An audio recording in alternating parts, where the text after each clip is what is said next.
Perkenalkan, nama saya Maria Sadriana, saya kelas A1 Pagi Manajemen, NIM 19104168851. Dengan mata kuliah Manajemen Operasi 2, dosen Adi Mursalin SEMM. Di sini saya akan menjawab pertanyaan-pertanyaan untuk ujian tengah semester genap 2020-2021.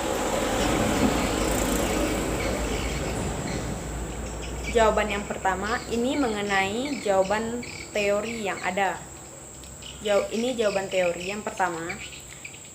Jawaban yang nomor 1, peramalan adalah proses perkiraan atau pengukuran besarnya atau jumlah sesuatu pada waktu yang akan datang berdasarkan data pada masa lampau yang dianalisis secara ilmiah khususnya menggunakan metode statistika. Lalu, jawaban yang kedua, jenis-jenis peramalan. Peramalan ada 3, yaitu peramalan jangka panjang, yaitu yang mencakup waktu lebih besar dari 18 bulan, misalnya dalam kaitan penanaman modal, perencanaan fasilitas, dan perencanaan untuk lead bank. Yang kedua, peramalan jangka menengah, yaitu mencakup waktu antara 3 sampai 18 bulan. Misalkan untuk perencanaan penjualan, perencanaan produksi, dan perencanaan tenaga kerja tidak tetap. Yang ketiga, peramalan jangka pendek, yaitu mencakup jangka waktu kurang dari 3 bulan. Misalkan yang berhubungan dengan perencanaan pembelian material, penjadwalan kerja, dan penugasan karyawan. Jawaban nomor 3, peramalan sangat penting bagi perusahaan dikarenakan peramalan memiliki time lag atau delay antara ketika suatu perusahaan ditetapkan dengan ketika implementasi. Peramalan adalah dasar penyusutan bisnis di suatu perusahaan sehingga bisa meningkatkan efektivitas sebuah rencana bisnis. Jawaban nomor 4, pendekatan peramalan yang digunakan atau metode forecasting yang dibagi menjadi 2, yaitu peramalan secara kualitatif, yaitu peramalan yang menggunakan pendekatan dan analisis deskriptif, dan peramalan secara kuantitatif, yaitu peramalan yang berkaitan dengan hitungan matematis. Jawaban yang nomor 5 atau jawaban terakhir untuk soal teori. Tahap dalam melakukan peramalan. Yang pertama, menentukan tujuan peramalan. Dalam tahap ini, kita menentukan setiap detail dari jenis produksi, unit yang diperlukan, dan jangka waktu. Yang kedua, mengevaluasi dan menganalisis data yang sesuai. Tahap ini melibatkan identitas data apa saja yang diperlukan dan data apa saja yang tersedia. Yang ketiga, memilih dan menguji metode peramalan. Pada tahap ini adalah menentukan model atau metode peramalan yang tepat. Yang keempat, menghasilkan peramalan. Tahapan ini, metode peramalan sudah ditentukan sesuai dengan kebutuhan. Yang kelima, memantau keakurasian peramalan. Di sini kita harus mencatat apa yang sebenarnya terjadi secara aktual. Kemudian dengan informasi tertentu untuk memantau keakurasiannya. Baik, sekian jawaban untuk soal teori. Selanjutnya saya akan memaparkan soal yang berbentuk studi kasus. Untuk soal ini, maka saya akan buat seperti bentuk presentasi supaya lebih mudah untuk dipahami dan dijelaskan. Untuk soal studi kasusnya, untuk studi kasus yang pertama, soalnya diketahui masalah penugasan produksi kue perusahaan si Coco yang mana dibantu oleh 4 orang karyawan, diantaranya Pak Ijo, Pak Ijah, Wanto, dan Wanti, yang akan diberdayakan di bagian adonan, memasak, memotong, membentuk, dan mengemas, dengan rincian upah per hari sebesar Rp1.000 seperti pada tabel.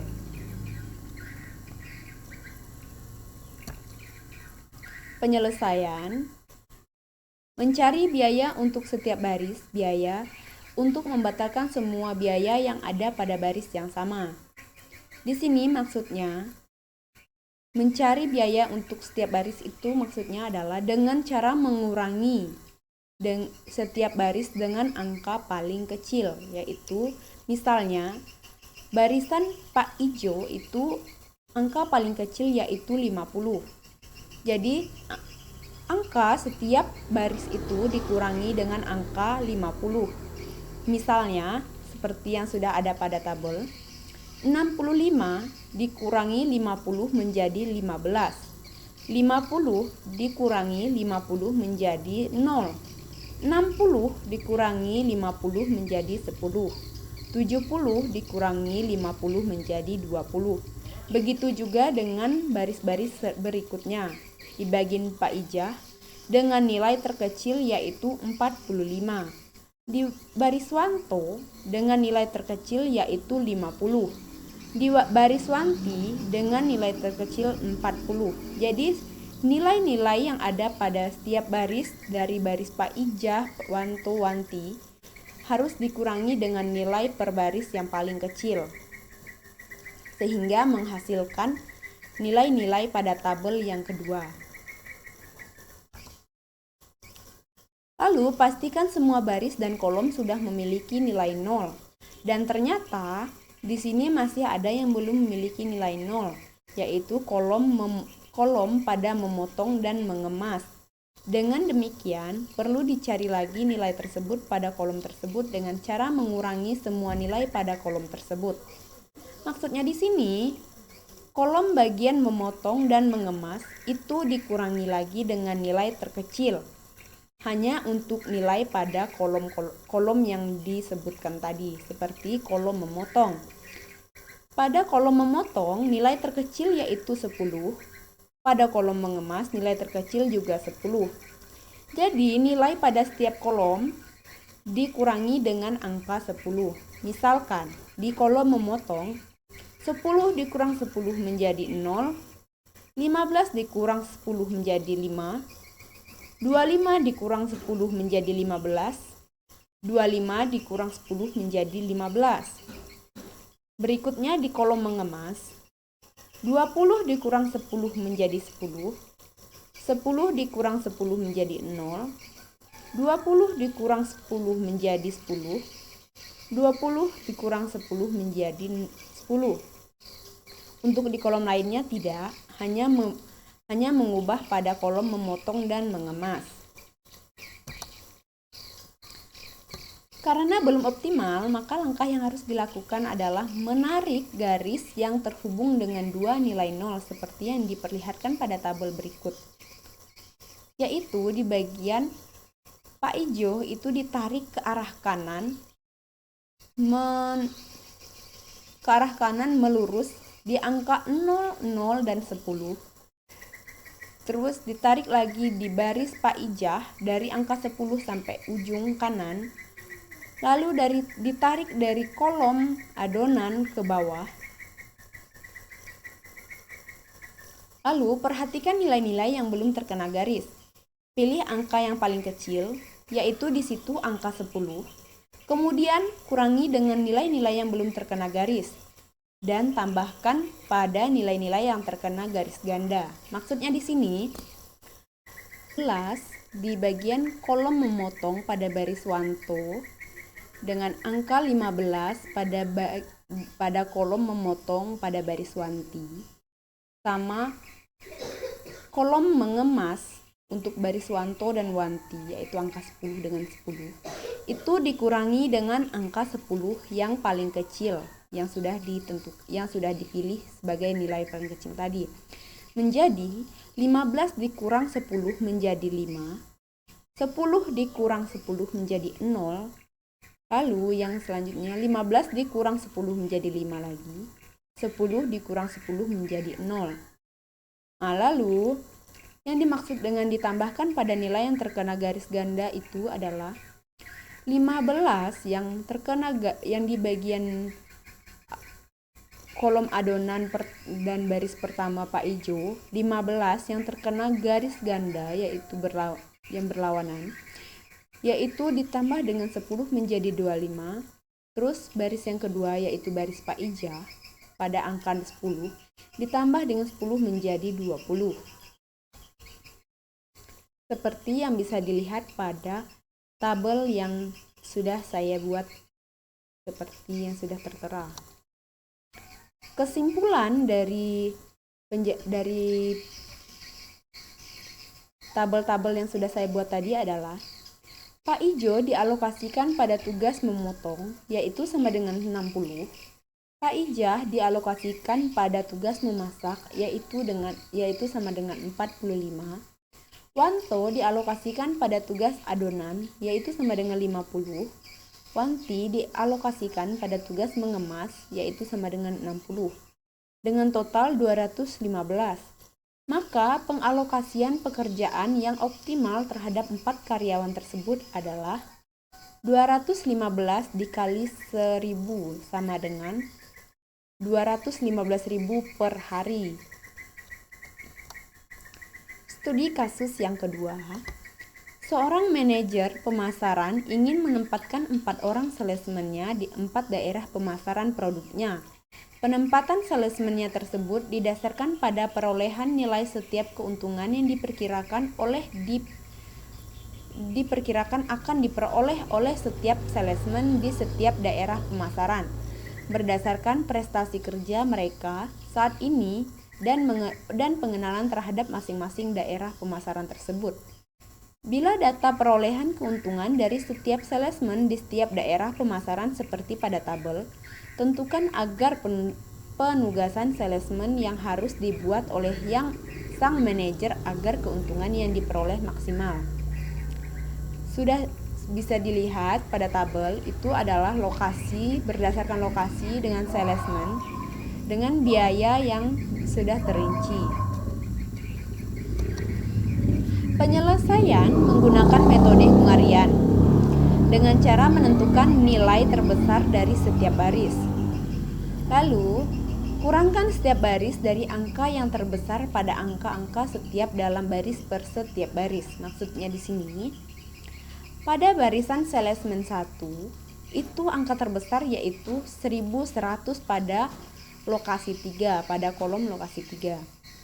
Lalu salesman 2, pada baris salesman 2 itu juga sama nilainya tapi berbeda kolom. Dia berada pada lokasi 1 dengan angka terbesar yaitu 1100.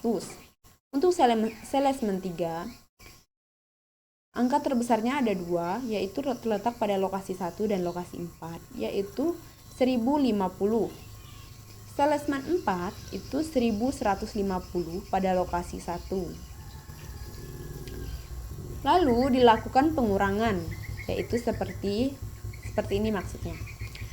Untuk barisan pertama di bagian salesman 1 itu dikurangi, setiap angka dikurangi dengan 1100, maksud bukan dikurangi tapi 1100 dikurangi dengan setiap angka yang ada pada kolom pada baris salesman 1. Misalnya 1100 dikurangi 1100 itu 0, 1100 dikurangi 1000 itu 100, 1100 dikurangi 900 itu 200, 1100 dikurangi 900 itu 200. Begitu juga dengan baris-baris berikutnya.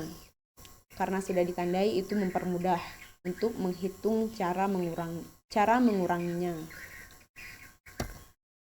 Lalu diperiksa kembali apakah setiap kolom telah mempunyai nilai 0, dan ternyata masih ada kolom yang belum mempunyai nilai 0, yaitu pada kolom lokasi 2. Sehingga perlu ditentukan nilai terkecil dari kolom tersebut, yaitu 100. Itu nilai pada kolom lokasi 2 dikurangi dengan 100. Maksudnya di sini pada nilai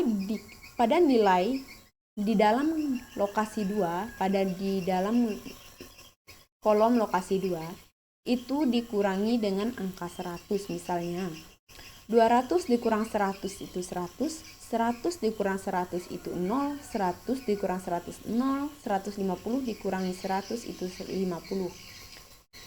Dan hanya melakukan perubahan pada lokasi 2 saja.